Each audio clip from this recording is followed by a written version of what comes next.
Good morning, Unity, Halton Peel. How are you?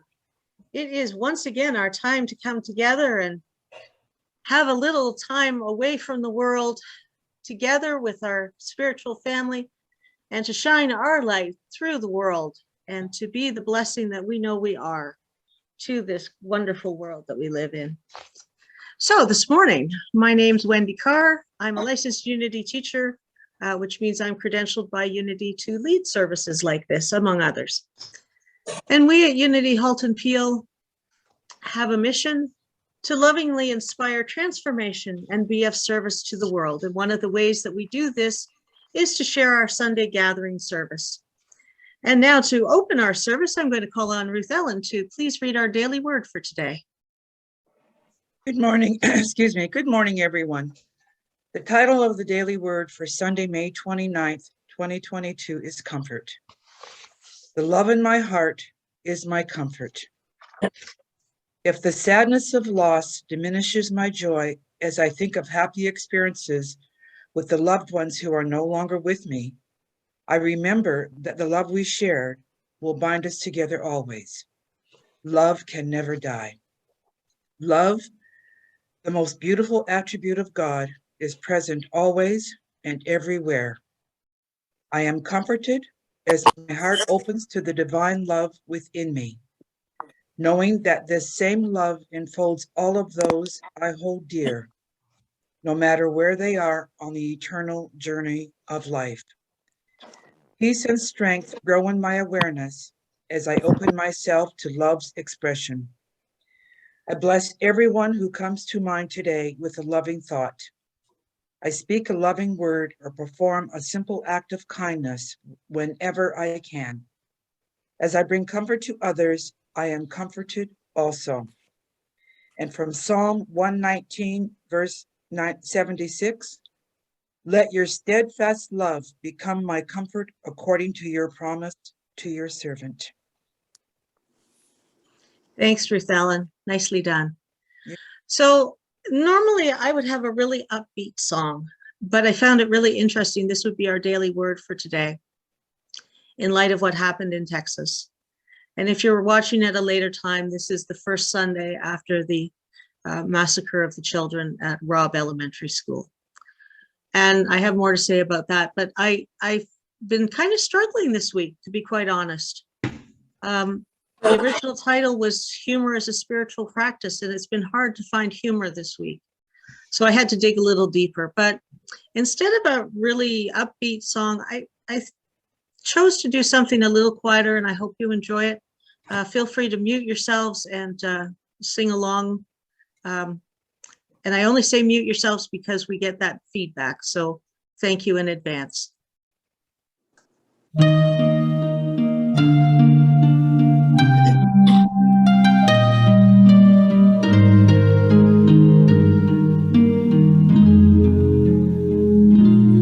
In this moment, in this place, I remember who I am, letting fear and worry fall away from me.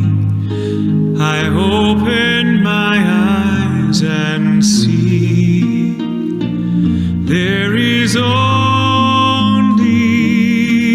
love. There is only love. Love that heals, love that sets me free. There is only love.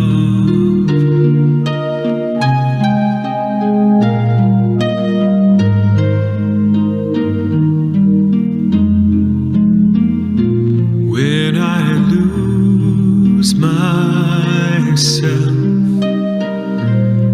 when I feel I've lost my way, when I go inside and quiet my mind, I hear Spirit gently say, there is only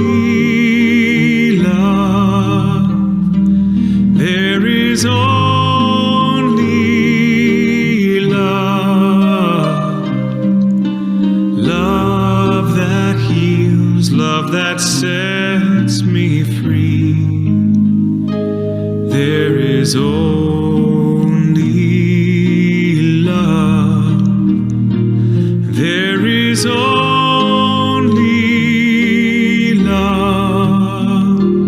There is only love. Love that heals, love that sets me free. There is only love. There is only love. There is only love. Love that heals, love that sets me free. There is only love. Love that heals, love that sets me free. There is only love.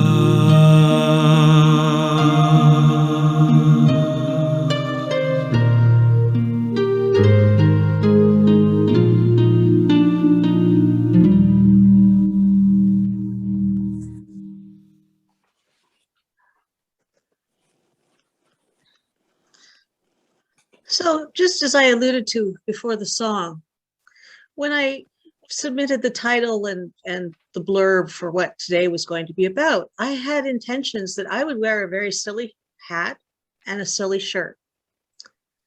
And then Texas happened. And I don't want to get into the politics, but all of my dad's side of the family are in the States. Most of them have guns. Many of them are in red states. Some of them are Black, and by extension, their children are biracial, identifying as Black. And watching what happened and has happened in the last few weeks in the States, it's been kind of rough finding humor. And so this isn't the talk that I anticipated giving.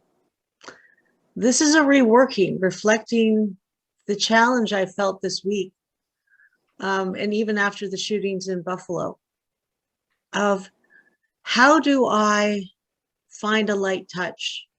How do I stay focused in the midst of chaos?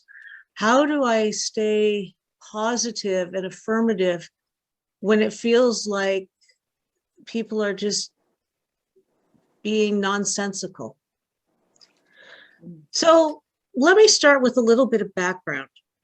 And this is where I would have started my talk. Actually, the first couple slides are from the draft version. First of all, the fool, the jester. In medieval Europe, the jester could speak truth, that if anyone else spoke, they would be killed for treason, for sassing the king or queen. But the jester could speak truth. And I'm thinking that's why humor is so important to me in my spiritual practice, because sometimes things just get too serious. And one of the blessings of my church of origin, one of the things I've carried forward, one of the gifts that it has endowed me with, was we had a minister for a while who used to say, spirituality is too important and too serious to be taken seriously. And so with that, I tried to find a light touch in my church of origin. It was kind of hard. They were kind of fire and brimstone-y kind of people, and blessings to them. I'm still friends with many of them, and it works for them. It just didn't work for me. And that's my truth. But if you can't beat them, join them. Now is our time to speak truth. Now is the time to be that lighthouse. I know I have used the lighthouse analogy, but that's my analogy for this year, because I think this year we are needing more lighthouses in expression virtually than ever before.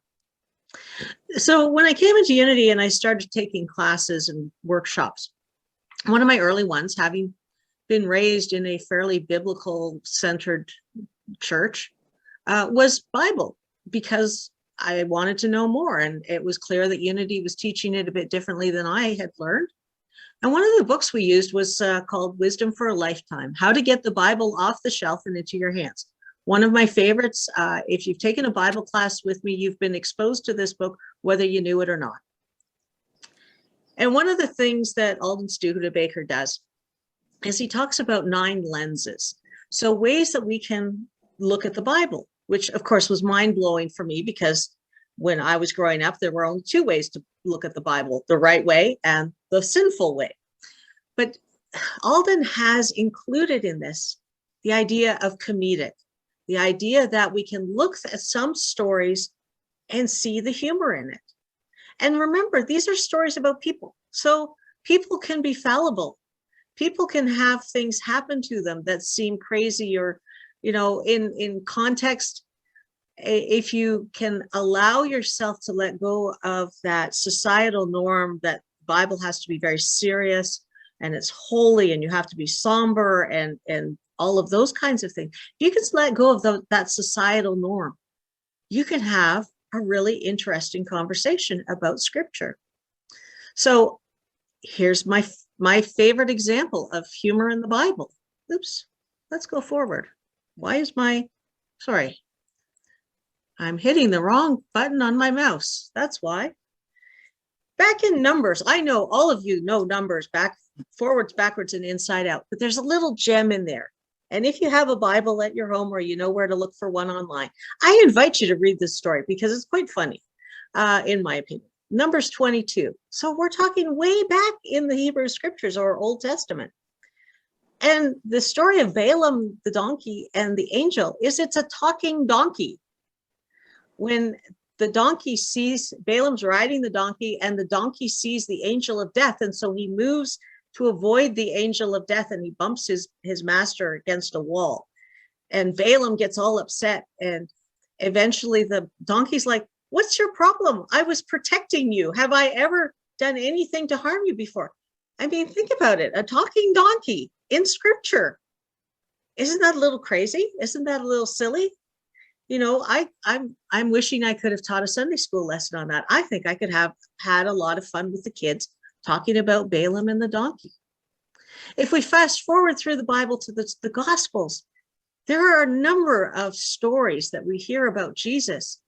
And you just know, as you read it, especially when Jesus says, "Oh, ye of little faith," to the apostles, that it's just that, you can almost feel the facepalm of, "Guys, how many times do I have to tell you? Like, get it already. It's all about love. Like, don't worry about all this other stuff. This is the core message." I remember there was a prosperity class that we did back when we were Unity of Mississauga. And the instructor said, that "Oh, ye of little faith" was actually Jesus saying, "Hey, knuckleheads, get it already." Now, in my church of origin, if you had said, Jesus had said, "Knucklehead," prepare for the lightning to smite you right away. But to take that step back and look at Jesus and see the humanity, knowing that there's, the balance of the divine and the human, Jesus's humanity comes out a lot. Even after his crucifixion, when we have those appearances post-resurrection, and he's like, "Have you got any fish for me?" Like, just, "Oh yeah, by the way, I've resurrected my body, but I'm kind of hungry. Can I have some fish?" You could present that as a humorous part. And for me, letting go of all of that fear and blame and shame and guilt that I had been raised with has made me even more of a Bible geek. So beware of that. Just be aware. But yeah, we can look at that and find the humor. Sometimes I find humor in the Psalms. There are some where you just you can take it at face value, or you can say, "What's the real message here? What's the underlying message here?" And there's a lot of hidden meanings, and there's a lot, especially when we get to the book of Revelation, but that's another story, where there are things being said here on the page that have another layer underneath. And when you know that context, you can see some humor in there. You can see some sense of, hey, we're all on this journey and let's figure this out. So that was a big shift for me of being able to find humor in scripture. The other thing that I learned was that Charles Fillmore, our co-founder, had a wicked sense of humor. And he was not above hearing jokes that we would now call not suitable for work. But being a clever man and something of a scamp, there were days, now this is a later picture, so I don't think he has his tails on, but in the early days, he would wear tails on Sunday. And he would start to tell a joke. And Myrtle, he would have told her this joke, and she knew where the joke was going. And she knew it was not suitable for the platform, certainly not for the pulpit, and certainly not on a Sunday morning. Remember, she was raised Methodist, so she still had some of those ideas about what was proper in a Sunday service. But of course, Charles had figured out a nice, clean ending to the joke. And invariably, he had a way of tying it in to his talk and to make it part of that talk. But can you picture Myrtle, and you can see her in the picture, leaning forward and tugging on his coattails to try and stop him from going where she thinks he's going? And I don't know if there would have been, a titter of laughter in the congregation, or if people even noticed. But I just think that's such a wonderful example of using humor in our spiritual practice. So as I said at the beginning, I intended to talk about humor, and not having found humor this week, I decided instead to look for joy. I figured if I could find my joy, then the humor would follow along. So I haven't quite found my joy yet. I know where to look, and I'm still looking. So know that this is still a process for me. I haven't figured it out. So if you haven't figured it out either, let's sit down, have a cup of tea, and talk about it. A couple of years ago, Unity had as its theme for the month of, I forgot what month it was, doesn't matter, was the idea of play. You can see in July, we had a daily word of playful. I bring a playful spirit to my day. I have the power to determine how I see the world and the attitude I bring to my life. I decide to bring a joyous, playful energy to my life and my relationships. I may share a joke or funny story, or even a quick laugh with someone I meet. The act of play itself is an essential aspect of my life. Just as I bring my skills and energy to the work I do and the responsibilities I must meet, so too do I engage my playful nature with enthusiasm and joy. Play feeds my body, spirit, and soul. I feel light and happy when I make time to do the things that spark my creativity, challenge my mind, and exercise my body. My playful nature blesses me at every level of my being. And I got thinking about it. So maybe that's what I need to do to work through all of these feelings I'm having about what's happening in the world, not just in the US, but in Ukraine, in Africa, in all sorts of places, even in our backyard in Toronto. Things are happening, and they can be disquieting. They can be challenging. So let's see what we can do to help us find that place of joy that will open our way to humor and lightness. You may know this from the St. Paul. When I was a child, I spoke like a child. I thought like a child. I reasoned like a child. When I became an adult, I put an end to childish ways. So that's a later speech of mine from Paul. And a lot of people use this. A lot of people have glommed onto this. And I would gently and respectfully remind you what Jesus said. Jesus called a child whom he put among them and said, "Truly, I tell you, unless you change and become like children, you will never enter the kingdom of heaven. Whoever becomes humble like this child is the greatest in the kingdom of heaven. Whoever welcomes one such child in my name welcomes me." To me, I tend to follow Jesus more than I follow Paul. Paul had quite a bit of an agenda behind his teachings. And I got thinking about not only the children that died, but how I can react. How can I respond? How is this making me feel? How are these circumstances triggering past memories of my own childhood? And that's part of the challenge, isn't it? That we aren't just the memories we make right now in this moment, in this now, but we're the conglomeration of all of the memories, all of the experiences that we have had. And sometimes I have found it very useful to play. Sometimes I have found it very helpful to sit down and just go to YouTube or go on TV and see what preschoolers are watching. Because I find if I view the world with childlike wonder, I can see things differently. I can let go of societal norms. I can let go of the shoulds that I was indoctrinated with as I grew up. I can let go of things that no longer serve me because they aren't truly me. They were imposed on me or they were impressed on me as I grew up.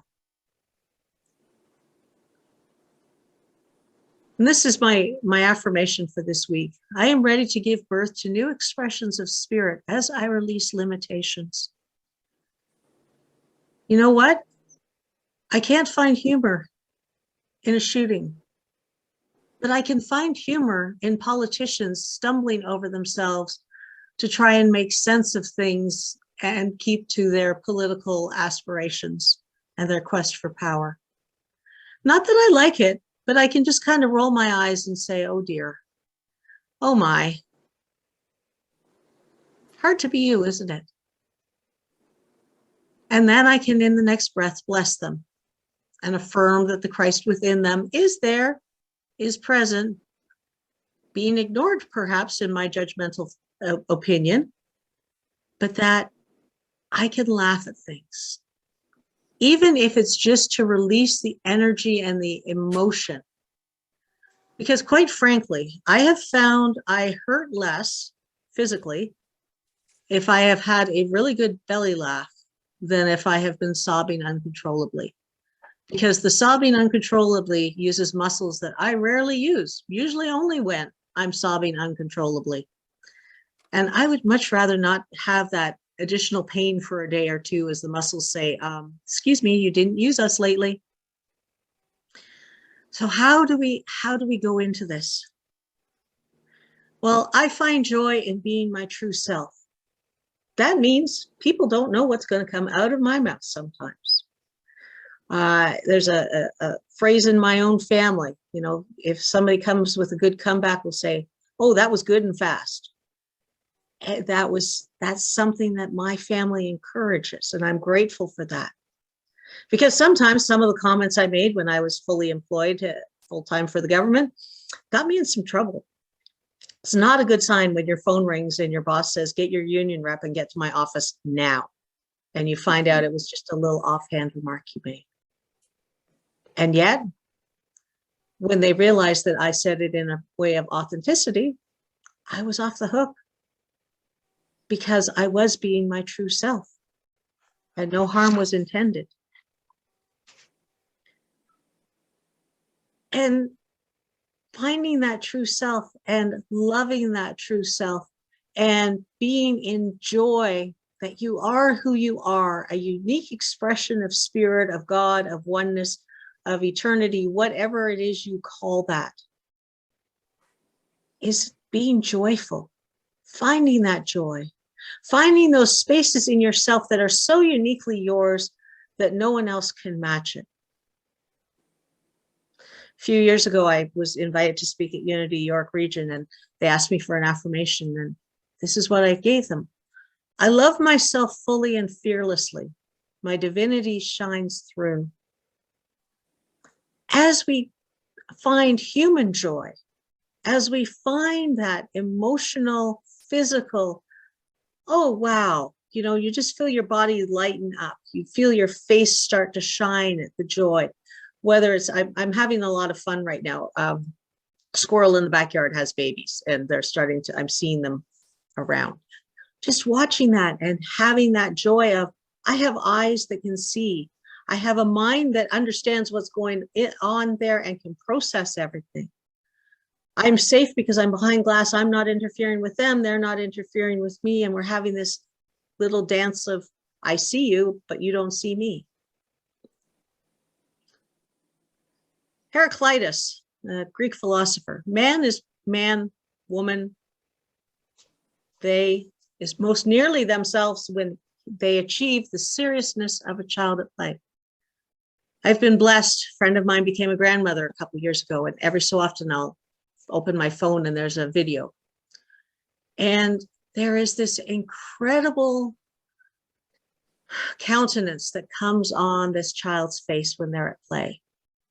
And they're serious about it. You can see, you can just hear the wheels grinding as they figure out what they're doing, how the sand moves through their fingers, how the water pours through the sand and then disappears. Things like that. When did you last play? When did you last play at something that was without structure? By that, I mean, when did you last play that wasn't a board game or a card game or something that had rules and guidelines, but just play? Play in the dirt, play in the sand, put your toes in the water. I know it's a little cold in Lake Ontario still, but things like that, just doing something unconstructed, just allowing that part of you to come through and be in that space. Okay, one of my favorite of all time cartoons is Calvin and Hobbes. And its author, Bill Watterson, said, letting your mind play is the best way to solve problems. So I don't know if I'm ADHD, but I had a challenge this week unrelated to this talk. I had another challenge. And I needed to just quiet my mind. So I actually sat down and I pulled up my favorite solitaire game and I played a couple hands. And I realized I was sort of half thinking about that other issue while I was playing. And by the time I finished the second hand, I didn't have a solution, but I knew what my next best step was, because I had focused my attention on something else long enough to allow the idea to percolate somewhere deep in the recesses of my brain. And I'm not going to even try to understand what happened. But that was just, I let go of having to control the outcome. And I did find eventually, after finding that next best step, I found the next best step, and so on until it was resolved. Going back to our co-founder, Charles. You may have seen this affirmation in type. You may not have seen it in Charles's handwriting before. I fairly sizzle with zeal and enthusiasm and spring forth with a mighty faith to do the things that ought to be done by me. He was in his 94th year when he wrote that. His penmanship had actually improved a little bit, or maybe he knew that we were going to read it. Some of his early penmanship is challenging, we'll just say. But it's wonderful that we actually have it. So can you spring forth with a mighty faith to do the things that ought to be done by you? Sometimes I will say to people, you know, I'm off to fairly sizzle with zeal and enthusiasm as I do the things that ought to be done by me. A little bit of a paraphrase.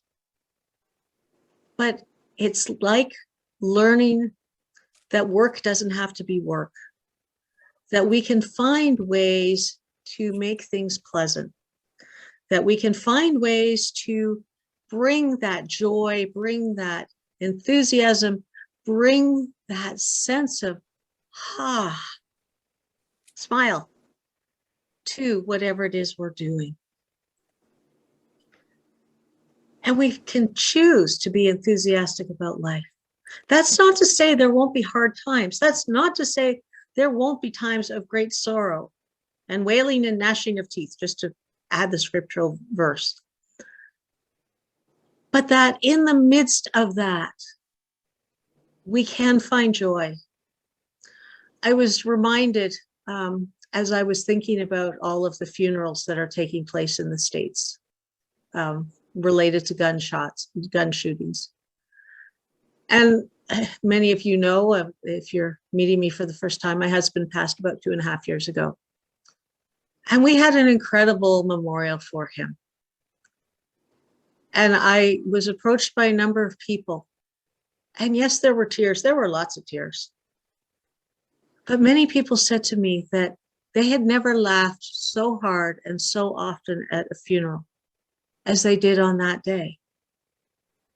Because those of us who were presenting eulogies were setting the intention that we were there to celebrate his life, not to mourn it, but to find the funny.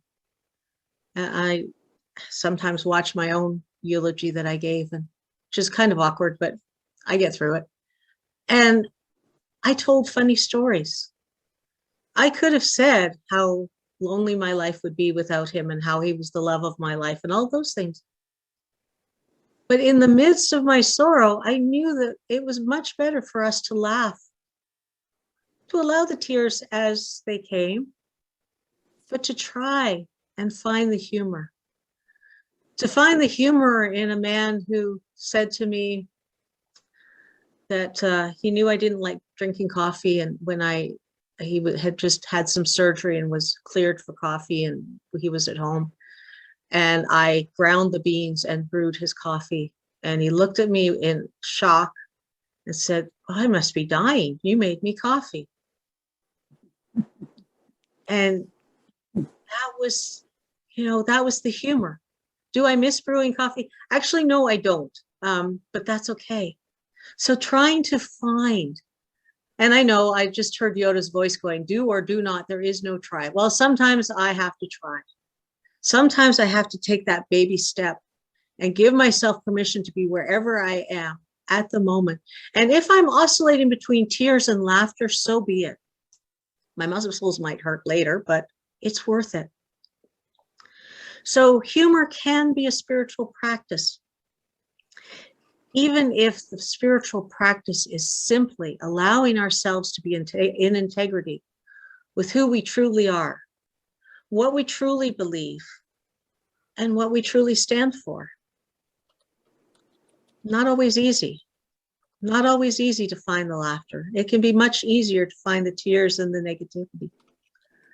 But my invitation, it's not a challenge, it's an invitation to you, is see if you can find the humor. And if you can't find the humor, look for the blessing, at the very least. I have yet to find something where there isn't a blessing somewhere. Sometimes it takes a while to find it, but I always have. And with that thought, let us give a little wiggle. Close your eyes if you wish to, or keep them open. Got a nice graphic for you. And let us join together in our time of prayer and meditation. Heart to heart, soul to soul, hand in hand. And we breathe into the space in our bodies where we feel that divinity, where we feel that connection to the oneness, to the universe, to God, whatever you call it.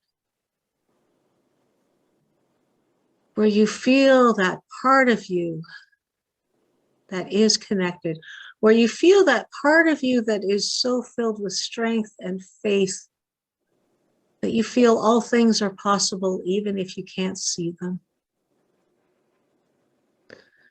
And breathing into that consciousness, we take into mind the affirmation on the screen. Each prayerful thought blesses the world with peace. And we acknowledge that sometimes it feels like there is no peace. Unfortunately, peace doesn't generate ratings, apparently. And yet we know that it is present. And yet we know that there are stories that aren't being told. And yet we know that peace is possible. First within ourselves, and as that gains a foothold within us, we can only help but overflow the excess peace to the rest of the world. We just take a few moments in the silence, bringing to mind any place or situation or person with whom you would like to have greater peace. Acknowledging that peace starts within and moves out in the silence.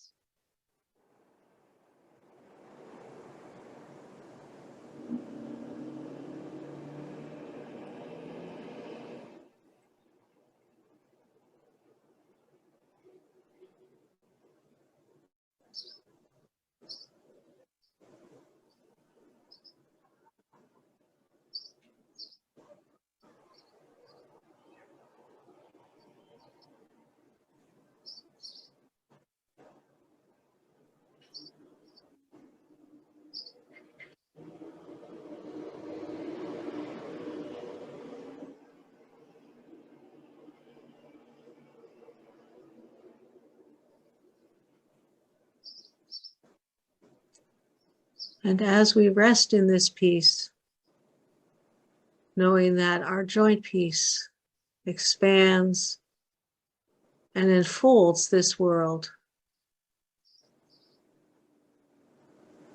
we hold in light and love this world, all people on it, all animals, everything. Knowing that the way to peace is a journey, that it may be we need to acknowledge shadow work or undesirable aspects and bring them forward for healing, for wholeness, to release that which no longer serves, to keep the good parts, those desirable pieces that will bring peace to this world, will bring wholeness to this world, will bring prosperity to this world, will bring love to this world.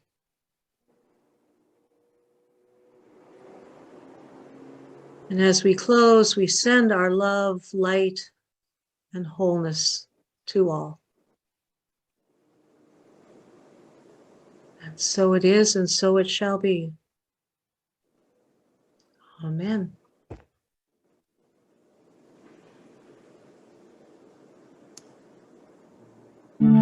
Here I am, Lord, use me, guide me, fill me, take me, lead me by your will.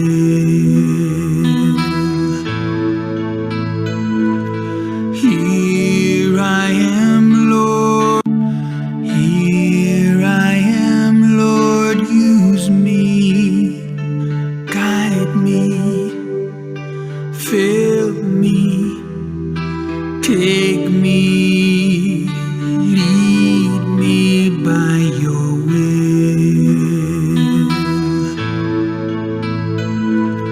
Here I am, Lord, ready to follow, to serve you, to love you, to be you in this world.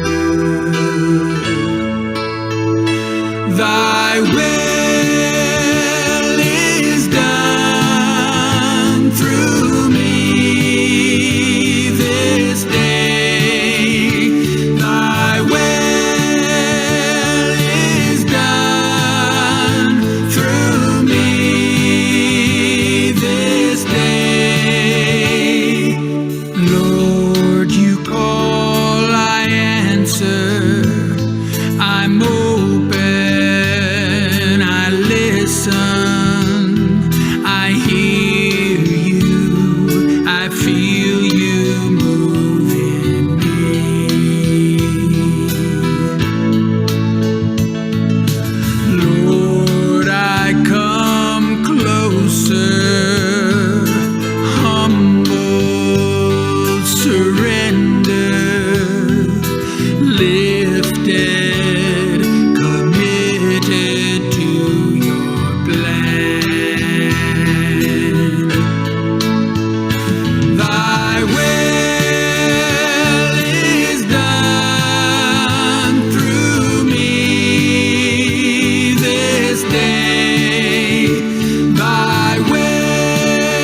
And here I am as an expression of God.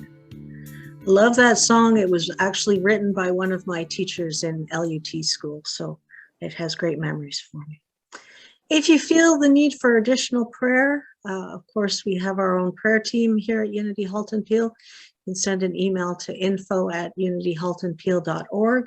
Or if you would prefer a live person, you can call Silent Unity. The number is on the screen. They also have a website, and you can download some meditations, or you can submit a prayer request directly to Silent Unity, which is our 24/7 prayer ministry, which has been around for over 100 years. And now it is time to share of our time and talents and treasure. We are so grateful that you are continuing to financially support this ministry. And let us take whatever the gift is in our hearts, if it's available in your hands, allowing the blessing of the light that is you, the uniqueness that is you, flow in and through the energy that we recognize as money. We acknowledge this energy going forward to share, to bless, and to enhance those around us. Unity Halton Peel is a tithing ministry, and we do share our gifts with organizations on a monthly basis that then in turn bless the world. And you can find this information at our website. Speaking of our website, if you're new to our community, we do have a newsletter that you can sign up for, and that provides the Zoom links and a list of all of the events. Go to our website and click on resources, and it's the first highlighted item on the list.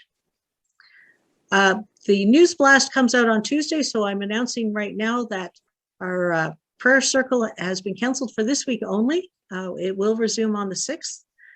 I can't believe it's already June, almost. Tuesday at 7 o'clock, there will be a membership meeting. Members have received an email with the agenda and some information. All are welcome to attend. However, only registered members are permitted to vote in accordance with the laws of Caesar. Next week, we welcome back Rev B, Reverend Barbara Schreiner-Trudell. She will be speaking on the 23rd Psalm, and her talk title is Look to the Ultimate. And if you haven't heard Rev B before, I do love her way of speaking. She's a longtime friend of mine. She is ordained both by the Centers for Spiritual Living, formerly known as Science of Mind, and Unity. So she's got a double ordination. And through that, she brings a wealth of information and guidance, and has really great stuff. So looking forward to hearing what she has to say next week. The rest of the month of June, on the 12th, you're going to be going on a road trip and joining me. I will be speaking jointly to Spiritual Center in Ottawa and Unity Kitchener for 3 weeks in June. And then at the end of the month, Pat Clarkson will be joining us. Some of you may not know the name. I don't know Pat well.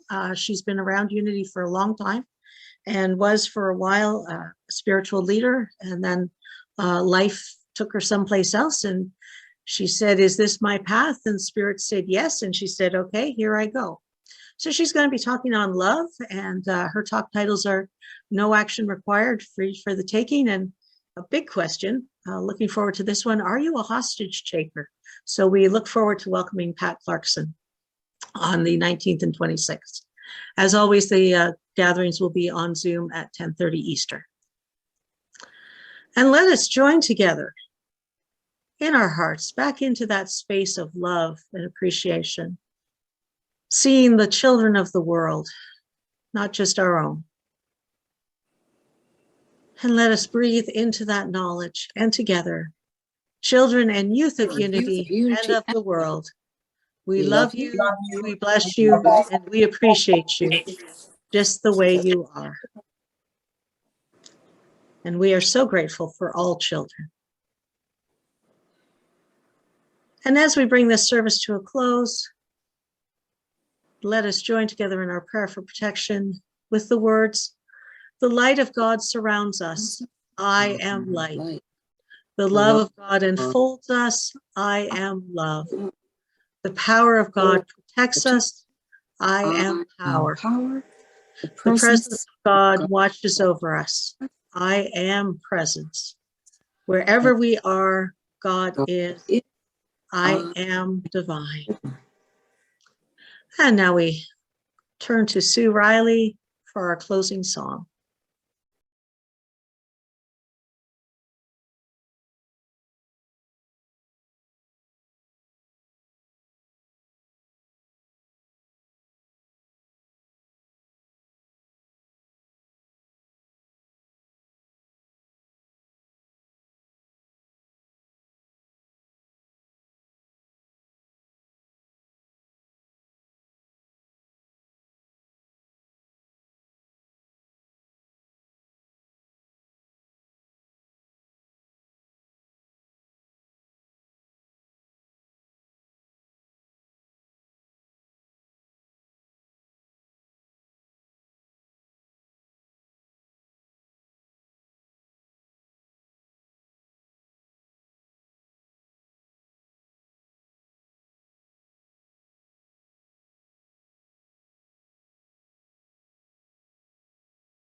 For those of you on the Zoom call, please stay on the line and join us for fellowship and discussion. It won't be recorded or live streamed.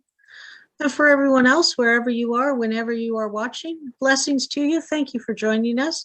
Please feel free to visit our website, unityhalton.ca.